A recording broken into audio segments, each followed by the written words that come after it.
Vampire League. So let me break down how this Vampire League works, but it seems like a lot of fun. I've never done it personally, and some of you might already know it. And if there's a different type of league format, I'll say it in the beginning, I'll say it at the end, throw it in the comments, because I just like to nerd out on this stuff, and I want to hear what you all are interested in, some cool stuff that you guys are looking at. But Vampire League is all about one team. I don't know how it's chosen. I think it's league dependent. If I could volunteer to be the vampire, there's nothing else that I would love more than being able to be the vampire. This player, this manager within the league, does not draft. Everybody else drafts, and they have to draft almost in a best ball format. And if you're unfamiliar with best ball, you draft and you don't make moves. You just, what you have is what you have for that whole year, and it takes the best of what. This doesn't take the best of what you have. You just have to draft knowing that you're not going to be able to use the waiver wire all year. So draft happens. No draft for the vampire. So everybody's team's a little bit better because you have that missing team.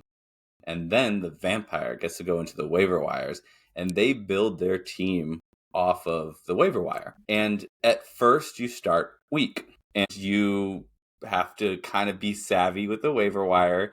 You have to be really good with starting your lineups in the correct way and playing those matchups. And if you beat the team that you are going up against that week as the vampire, then you get to, I think it's take any player from that opponent's starting lineup. So the opponent can bench a good player, which this is a piece that I didn't even realize when I first went into it, but they can bench a player to protect them, but risk losing that play, like risk losing against the vampire because they didn't start their best player. So that vampire can steal that player. It goes onto their roster now. And then I think the vampire gets to choose any player from their team to return as the other end of that trade. And then as the vampire goes, obviously they get stronger and stronger. They're taking the best starting players from every single team.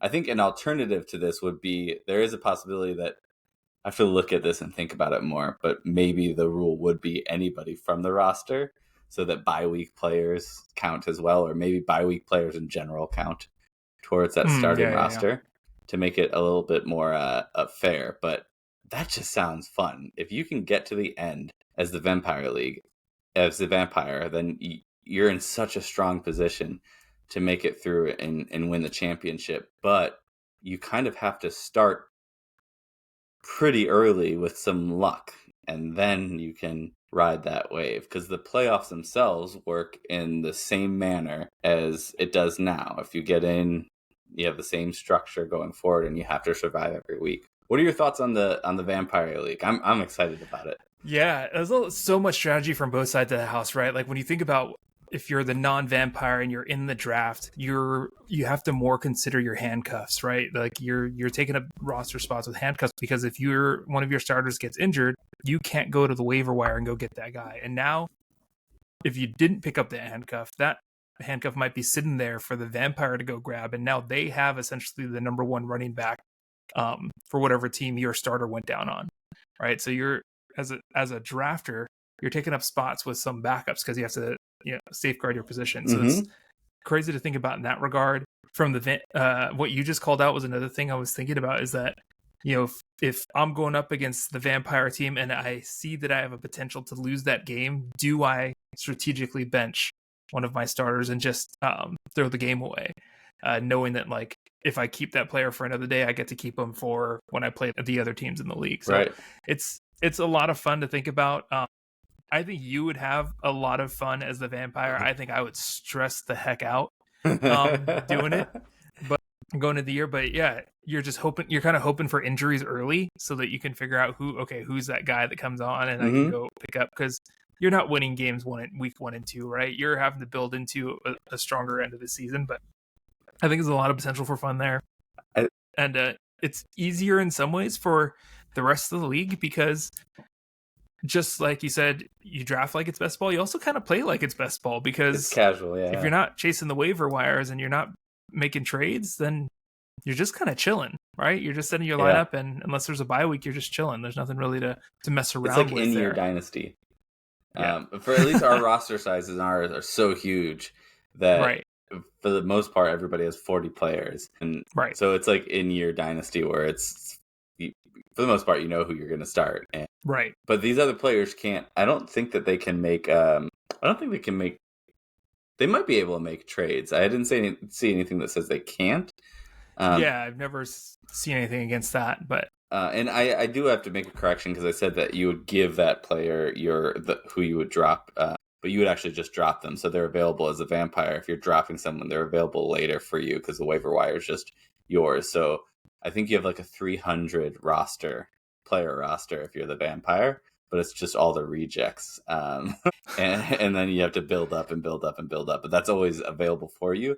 So that is an aspect I haven't thought about of you can drop someone without fear as the vampire and kind of stream through like, oh, I'll pick him up next week if I need him. I'm not playing him this week. No one else is going to grab him because I own the waiver wire. So in that format, then, when the vampire steals from another team, that team just has an open roster spot. They don't get a player in return. Yeah, because you only play once or twice, right? So you're only losing one or two people for the whole year. So, and maybe, and I have to look at what other people do. Maybe that the roster spot is one or two more, but then that would also disadvantage the vampire. I'm not really sure if it's just like, well, better not lose. Yeah. And there is a huge advantage, as you could imagine, for being the team that plays the vampire first. Yeah. Yeah, the first few weeks playing the vampire, you must be like, I almost want to say like it should be randomized every single week, the schedule. Who are you going to play next? And just making sure that no one plays them more than twice. Yeah. That seems like there's a lot of manual work that goes into this. I know that there are some sites that support the Vampire League structure, but I can't even begin to think of the algorithms that have to put into place to make that work. You'll do everything? I'll do everything to make it happen. I'm like imagining the crazy Excel spreadsheets that we'll have working out. Well, we got a couple more.